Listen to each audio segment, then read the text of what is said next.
नमस्कार, मैं खुशी और आप देख रहे हैं पुलिस टुडे न्यूज, सबसे तेज सबसे सर्वाधिक खबरों वाला चैनल जो आपको निष्पक्ष सच्ची खबरें सबसे पहले पुलिस टुडे न्यूज पर मिलती हैं। ऐसे ही लेटेस्ट अपडेट पाने के लिए हमारे चैनल को सब्सक्राइब करें, लाइक करें, बेल आइकन को प्रेस करना ना भूलें। अगर आप हमें फेसबुक, यूट्यूब, ट्विटर के माध्यम से देख रहे हैं तो हमारे चैनल को फॉलो करें, कमेंट करना ना भूलें। धन्यवाद। नारे तकबीर। मंजलिस के मुखालिफिन को यह भी पेट में दर्द होता कि सियासी जलसे में इसने नारे तकबीर क्यों बोला। अरे क्यों नहीं बोलेंगे, ये नारे हयात है। ये नारा बुलंद करने से हमारा ईमान ताजा होता है। अगर हम अल्लाह को अकबर नहीं कहेंगे तो किसको कहेंगे बोलो। जुदा हो दीन से जो सियासत तो रह जाती है चंगेजी। तुम क्या भूल गए, हर बार नहीं नारा क्यों लगाते। सुनो, ये नारा लगता था आजादी की लड़ाई में भी लगता था। अंग्रेजों की लाठियां खाते थे और नारे तकबीर अल्लाह अकबर का नारा बुलंद करते थे। गोलियां खाते थे, जय हिंद का नारा बुलंद करते थे। अब बताओ इसमें क्या तकलीफ दे बात है। बहरहाल मेरे अजीज दोस्तों और बुजुर्गों, जो कुछ दिल्ली में हुआ मैं इसका कंडेम करता हूं कि 4 बच्चों पर मोदी के हुक्म पर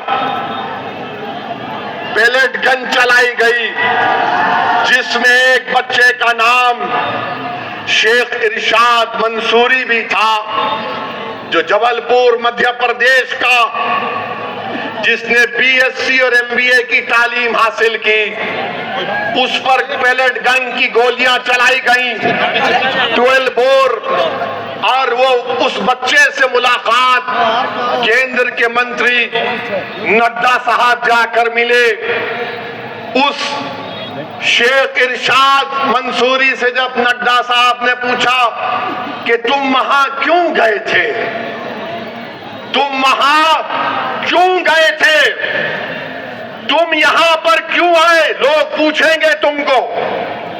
आप यहां पर आए तो बाज लोग पूछेंगे चमचे सप्पा के, अरे तुम क्यों गए। तो इरशाद मंसूरी ने जो जवाब दिया उसको अपने जहन में जहन नशीन कर लीजिए। शेख इरशाद मंसूरी ने मोदी के मंत्री से कहा, शिक्षा का मसला था, नाइंसाफी हो रही थी, नाइंसाफी के खिलाफ मैं गया था। तो मेरे भाई, मगर उस बच्चे को पेलेट गन से छर्रे निकलते हैं 12 बोर जो आरएएफ के पास थी। उस बच्चे की आंख में, जिस्म में गोली लगी। एक 19 साल का बच्चा है साहिल, एक 32 साल की खातून है, एक 28 साल का अंग्रेजी आउटलुक मैगजीन के सहाफी हैं। इनको पेलेट गन से मारा गया।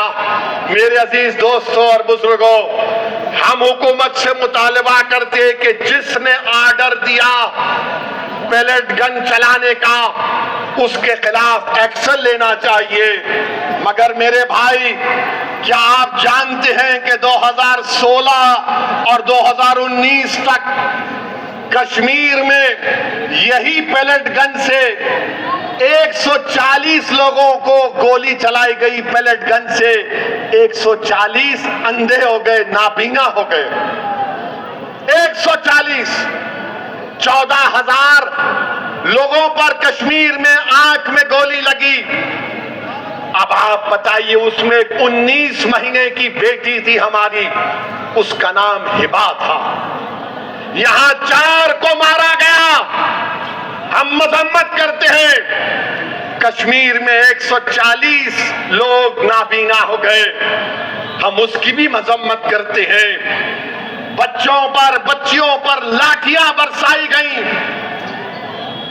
लाठियों में कीले लगे हुए थे, सर पर मारकर सर फोड़ा गया, हाथ और पैर तोड़ दिया गया।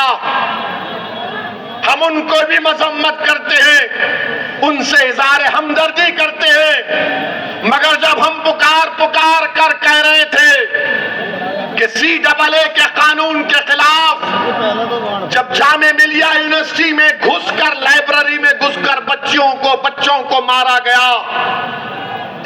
बच्चे को इतनी बुरी तरह मारा गया कि उसकी आंख ज़ाय हो गई। बेटियों को रोड पर मारा गया। हमारी बेटियां तड़प रही थी, दुनिया तमाशा देख रही थी। उन बच्चों को मारा गया रोड पर गिराकर। जामिया मिलिया यूनिवर्सिटी के तालिब इल्म से कहा गया कि यूनिवर्सिटी से बाहर निकलो तो हाथ उठाकर निकलो। अरे हाथ उठाकर उनको कहा गया बाहर निकलो। हम यही कहना चाह रहे हैं, जुल्म किसी पर हो, जुल्म होता है। ये सेलेक्टिव सिलेक्शन नहीं कर सकते आप। इसीलिए किसी शायर ने बड़ा खूब कहा, जो हम पर गुजरे थे रंग सारे, जो हम पर गुजरे थे रंग सारे, तो खुद पर गुजरे तो लोग समझे। जब अपनी मोहब्बतों के अजाब छुपे, जब अपनी मोहब्बतों के अजाब झेले तो लोग समझे। वो जिन दरख्तों की छांव में से मुसाफिरों को उठा दिया था, इन्हीं दरख्तों पर अगले मौसम फल ना उतरे तो लोग समझे। याद रखिए, ये हमको समझना है। अब आप देख लिए कि मोदी डरता क्यों है। जब जनता रोड पे निकलती आती है तो मोदी और बाबा आरएसएस डरती है। जब किसान दिल्ली को आया तो मोदी झुक गए। तो मेरे अजीज दोस्तों और बुजुर्गों, मैं आपसे दरमंदाना अपील कर रहा हूं कि रोड पर नहीं निकलना है, अपनी जानों की हिफाजत करो। तुमको सिर्फ निकलना है मुत्तहिदा तौर पर। जिस दिन इलेक्शन होगा, एक ताकत और कुव्वत बनकर निकलो और पूरे एतमाद के साथ जाओ कि अब के बार वोट पतंग पर पड़ेगा और हम अपने आप को वोट देंगे। बिहार में भी भैया ने बड़ी कोशिश की थी, अखिलेश ने अपने 4 मुस्लिम सांसद को भिजाया। वो जहां कहीं भी जाते, अपनी तकरीर की शुरुआत करते और खत्म करते असदुद्दीन ओवैसी के वजीफे से और उसी पर खत्म करते।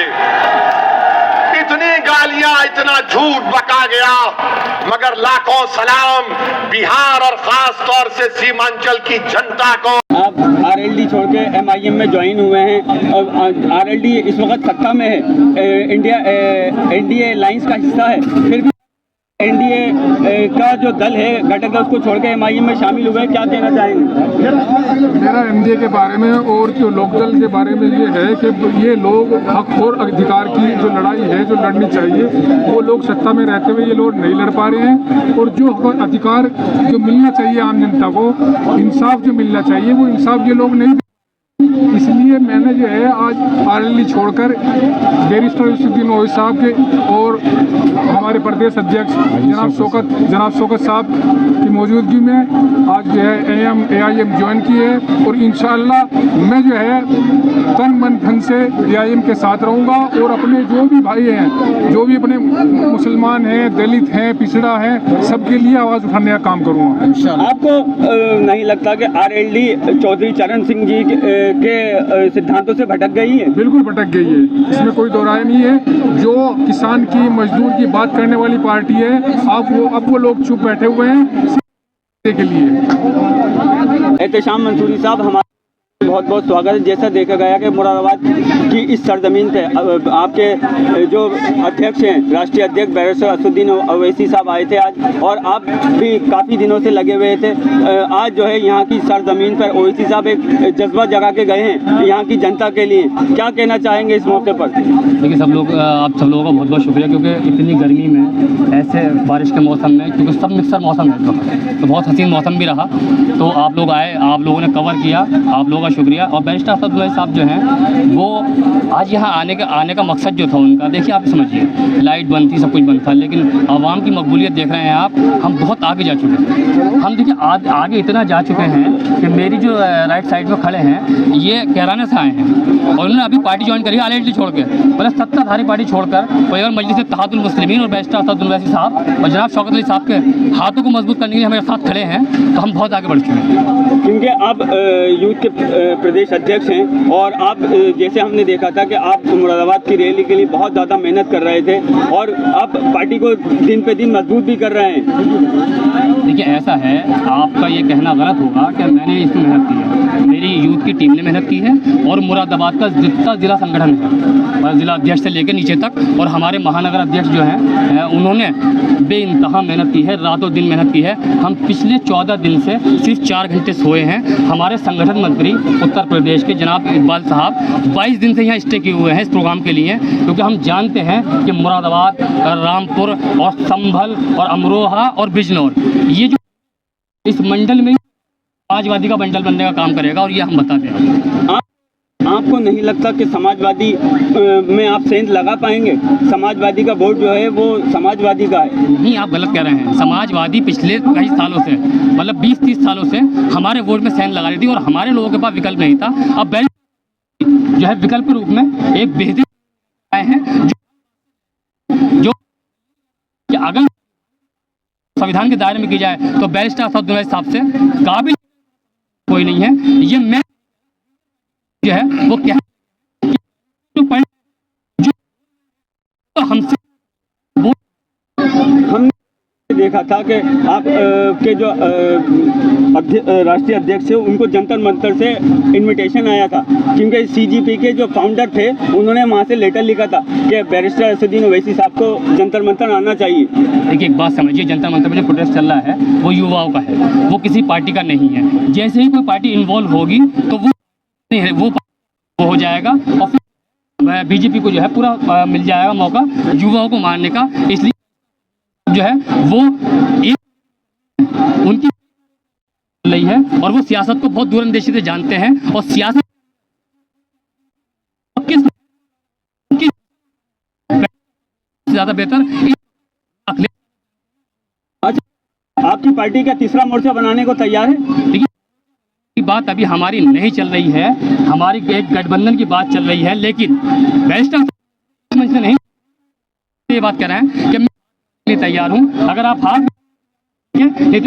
दूरी का नहीं जाके तुम्हारे गिरवानों को तार तार करने का काम करेगा, ये बैरिस्टर असदुल्ला साहब खुद कह रहे हैं। बहुत बहुत अजीम कुरैशी जी, हमारे न्यूज़ चैनल में बहुत बहुत स्वागत है। जैसे हमने देखा कि आज आप मुरादाबाद की सरजमीन पर आए हुए हैं और यहाँ से एक सांसद हैं रुचि वीरा जी, इस वक्त वो बहुत ज़्यादा सुर्खियों में चल रही हैं और आज आपके जो राष्ट्रीय अध्यक्ष हैं बैरिस्टर असदुद्दीन ओवैसी साहब वो भी यहाँ मंच पर आए हुए थे और तमाम लोग उनको देखने के लिए आए। इस मौके पर क्या कहना चाहेंगे आप?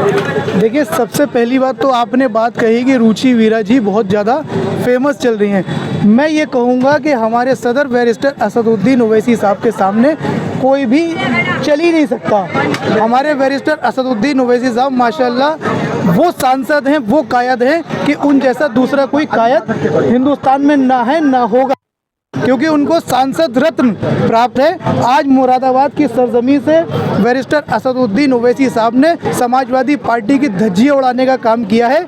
और रही बात मुरादाबाद की सरजमी की, तो इंशाल्लाह आने वाले वक्त में 2027 के चुनाव में हमारा प्रत्याशी, हमारा कैंडिडेट यहाँ से चुनाव लड़ेगा और इंशाल्लाह मुरादाबाद के हवाले से खबर है कि ज़मीनी स्तर पर आपकी जो कंडीशन है वो बहुत ज़्यादा ख़राब है। देखिए आपके पास जो खबर है वो गलत है, क्योंकि मीडिया के जो सूत्र होते हैं वो सही खबर नहीं दे पाते हैं। मुरादाबाद का संगठन माशाल्लाह बहुत मजबूत है और आज उन लोगों ने अपनी ताकत यहाँ मैदान के अंदर, जामा मस्जिद पार्क के अंदर दिखा दी है। तो आपकी बात, आप क्या पब्लिक को देखकर ये उनको वोटों में तब्दील करने का आइडिया लगा सकते हैं? बिल्कुल। देखिए मैं यही कहूँगा कि जहाँ जहाँ बैरिस्टर असदुद्दीन ओवैसी साहब की सभाएं हो रही हैं, आप लोग खुद देख रहे हैं, समाजवादी पार्टी के किसी बड़े नेता की जनसभा में इतनी सभा नहीं, इतनी पब्लिक नहीं होती है। बैरिस्टर असदुद्दीन ओवैसी साहब की एक दीवानगी है पब्लिक के अंदर। आने वाले वक्त में इंशाल्लाह उत्तर प्रदेश के अंदर सिर्फ पतंग ही उड़नी है और साइकिल को पंचर होना है। अखिलेश यादव जो है अगस्त में एक रैली निकालने वाले हैं, रथ यात्रा, उसको लेकर तमाम तरह की तैयारियां, और वो रैली जो है वो आगरा से शुरू होगी। देखिए मैं ये कहूँगा कि भैया रैली कहाँ से भी शुरू करें, कहीं से भी शुरू करें, लेकिन उनकी साइकिल में जो है पंचर हो चुका है। यही वजह है कि आज वो रैली निकालने पे मजबूर हो गए। बैरिस्टर असदुद्दीन ओवैसी साहब ने सहारनपुर से, मटेरा बहराइच से और आज मुरादाबाद से ये ऐलान कर दिया है कि अब उत्तर प्रदेश में सिर्फ और सिर्फ मजलिस का परचम ही लहराने वाला है और इंशाल्लाह आने वाले वक्त में मजलिस का परचम ही उत्तर प्रदेश के अंदर लहराएगा। आपका एक सवाल और है आपसे। आपने मटेरा की बात की, तो मटेरा ही क्यों? अयोध्या, बनारस और गोरखपुर, यहाँ से भी तो चुनाव लड़ सकते हैं आपकी पार्टी। देखिए, शायद आपको जानकारी नहीं है कि हमारे उत्तर प्रदेश के जो सदर हैं आली जनाब शौकत अली साहब, उन्होंने 200 सीटों पर चुनाव लड़ने का ऐलान किया है और बहुत जल्द हमारी पार्टी के जितने भी कैंडिडेट हैं बहुत जल्द एक एक करके हम लोग घोषित कर रहे हैं। जगह जगह सभाएं कर रहे हैं, लोगों से मिल रहे हैं, जनसंपर्क कर रहे हैं और संवाद सभी लोगों से करके मजलिस के लिए उनको उजागर किया जा रहा है। मजलिस के लिए लोगों की मोहब्बत है, मजलिस के लिए लोग अपनी मोहब्बत दिखा रहे हैं, जाहिर कर रहे हैं। प्रत्याशी की बात आ गई तो अंसार अहमद साहब को पूर्वांचल से प्रत्याशी घोषित कर दिया है और अभी मैंने एक पोस्ट देखी थी आपकी, आपने भी अपने आप को प्रत्याशी घोषित कर दिया। देखिए, ऐसा है, हम लोग अपने आप को प्रत्याशी घोषित नहीं करते हैं। हम लोग पार्टी के कार्यकर्ता हैं, पार्टी के सिपाही हैं। अगर पार्टी हम लोगों को चुनाव लड़ाएगी तो इंशाल्लाह हम लोग हर समय चुनाव लड़ने के लिए तैयार हैं और जिस विधानसभा से पार्टी चुनाव लड़ाएगी हम उस विधानसभा से चुनाव लड़ने को तैयार हैं। बरेली के फेमस चेहरा हैं आप बरेली में कोई भी कार्य हो, चाहे पुलिस का हो या किसी भी, आप सबसे आगे खड़े होते हैं इंशाल्लाह। देखिए, मैं जनपद बरेली के शहर विधानसभा से चुनाव लड़ने की कोशिश में हूं। अगर पार्टी मुझे टिकट देती है, पार्टी अगर चुनाव मैदान में मुझे उतारती है तो मैं जरूर इंशाल्लाह मजबूती से चुनाव लड़ूंगा। आपकी पार्टी का जो वो चुनाव है वो सिर्फ आजम खां पे ही क्यों टिका हुआ है? क्योंकि अब्दुल्ला आजम का एक बयान आया था, अभी मैंने देख रहा था कि अब्दुल्ला आजम ने कहा है कि आपकी पार्टी MIM जो है तेलंगाना में 7 सीटें लड़ती है, यूपी में 200 सीटों का ऐलान करती है, बिहार में 100 सीटों का ऐलान। सबसे पहले अपने घर को मजबूत करना है। क्यों? अब्दुल्ला भाई को शायद ये नहीं पता है कि हमारे तेलंगाना में 7 विधायक हैं, 3 हमारे MLC हैं, 1 हमारे सांसद हैं जो पिछले कई वर्षों से जीतते चले आ रहे हैं। उनके हमारे सदर साहब के वालिद साहब वहाँ से सांसद बनते चले आए, उनके दादा वहाँ से सांसद बनते चले आए, तो उनको ये नहीं मालूम कि हमारा घर कितना मजबूत है। आपकी पार्टी बीजेपी, सुनिए, आपकी पार्टी, और हमारे सुनिए, हमारे 7 विधायक तेलंगाना में 70 के बराबर हैं। उनको ये चीज बता देना। और आपके 110 विधायक उत्तर प्रदेश के अंदर मात्र 0 के बराबर हैं, कोई काम नहीं करता। अब्दुल्ला आजम साहब आज अगर ये बात कह रहे हैं तो मैं आपके चैनल के माध्यम से उनको बताना चाहता हूं कि अपने वालिद साहब की पैरोकारी करिए, उनको जेल से बाहर निकालने का काम करिए। और अखिलेश भैया से आप लोग इतनी मोहब्बत करते हो, उनसे कहिए कि सड़कों पे आके आजम खान साहब के लिए विरोध प्रदर्शन करें। पार्टी सड़कों पे आ गई। अभी कहाँ आई? डेलीगेशन एक मिलने आया था, आज भी सांसद प्रतिनिधि पूरा जो है जौहर विश्वविद्यालय गया है। आपको शायद ये मालूम होगा कि सहारनपुर में बैरिस्टर असदुद्दीन ओवैसी साहब ने जो रैली करी थी, उस रैली से बैरिस्टर असदुद्दीन ओवैसी साहब ने जौहर यूनिवर्सिटी की आवाज उठाई थी। वो आवाज उठाने के बाद इनको शर्म आई, लोगों ने अपने डेलीगेशन भेजा, वो भी 15 दिन के बाद। 15 मिनट में क्यों नहीं भेजा? 15 दिन के बाद ही क्यों भेजा? अखिलेश यादव जी 1 घंटे के लिए अरेस्ट हो गए तो पूरे समाजवादी आज सड़कों पर आ गए। आजम खां पिछले कई वर्षों से, उनकी बीवी, उनका बेटा अब्दुल्ला जेल के अंदर है, उसके लिए समाजवादी सड़कों पे क्यों नहीं आए? क्या समाजवादियों में आजम खां को लेकर कोई मोहब्बत नहीं है? नदीम कुरैशी जी, तो आपकी पार्टी भी तो आ सकती थी जौहर विश्वविद्यालय, आपके 70 किलोमीटर दूर। आप मेरी बात तो बोलिए, आप 70 किलोमीटर दूर रहते हैं। सुनिए, आपको शायद जानकारी नहीं है, आपके सूत्रों ने शायद आपको ये नहीं बताया। सबसे पहले मजलिस इत्तेहादुल मुस्लिमीन ने जौहर यूनिवर्सिटी को लेके ज्ञापन दिया है और सबसे पहले हमारी पार्टी के लोगों ने आवाज उठाई है जौहर यूनिवर्सिटी को बचाने के लिए। हमारे न्यूज़ चैनल में बहुत बहुत स्वागत है। जैसे देखा गया है कि आप आज मुरादाबाद में यहाँ असदुद्दीन ओवैसी साहब आए हुए हैं, तमाम पब्लिक जोरों शोरों से उनका स्वागत किया है। इस मौके पर क्या कहना चाहेंगे आप? आज मुरादाबाद की सरजमीन ने ये गवाही दी है मेरे लीडर बैरिस्टर असदुद्दीन ओवैसी साहब की मौजूदगी में कि तख्त बदल देंगे, ताज बदल देंगे, बेईमानों का राज बदल देंगे। आप भी सहारनपुर से आते हैं, वहाँ पे प्रत्याशी, पिछली बार भी प्रत्याशी रह चुके हैं। मुजफ्फरनगर से और 22,000 वोट लाए थे। क्या अब की बार वहाँ की जनता आप पे भरोसा जताएगी? जनता भरोसा कितना जता रही है आपके सामने है कि हमने मोहम्मद अली जौहर यूनिवर्सिटी पर उनसे सवाल किया, जो लोग हमें लूटने का काम करते हैं, जो हमें खसोटने का काम करते हैं, जो हमें हिंदू पर लड़ाने का काम करते हैं, ये समाजवादी पार्टी नहीं, समाजवादी को अब 27 में आजम खान जैसी शख्सियत है, जुबान पर कोई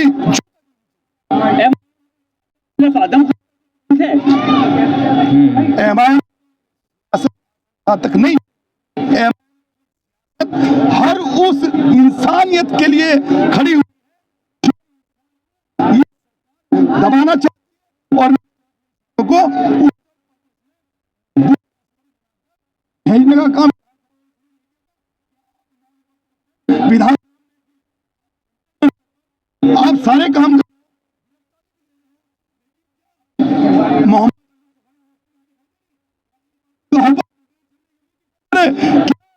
कुछ नहीं दिखा, अगर तो आपको 2027 का चुनाव और इसको का फार्मूला बताते हैं, आपका चेहरा बेनकाब करेगी ये जनता और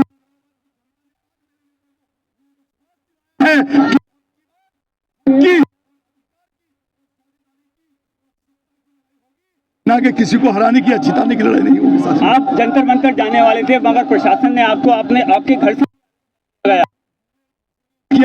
दूसरी बार जाने की कोशिश की लेकिन मुझे बाहर से अरेस्ट की नहीं होते।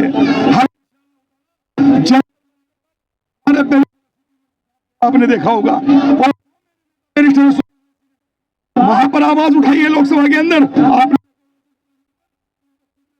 लड़ी साथी पार्टी इंशाल्लाह बुलंद करेंगी। उत्तर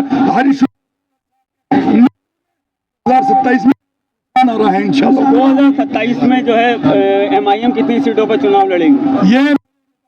ये मेरा काम नहीं, मैं एक छोटा सा कार्यकर्ता हूं, इंशाल्लाह मैं वहां चुनाव लड़ूंगा।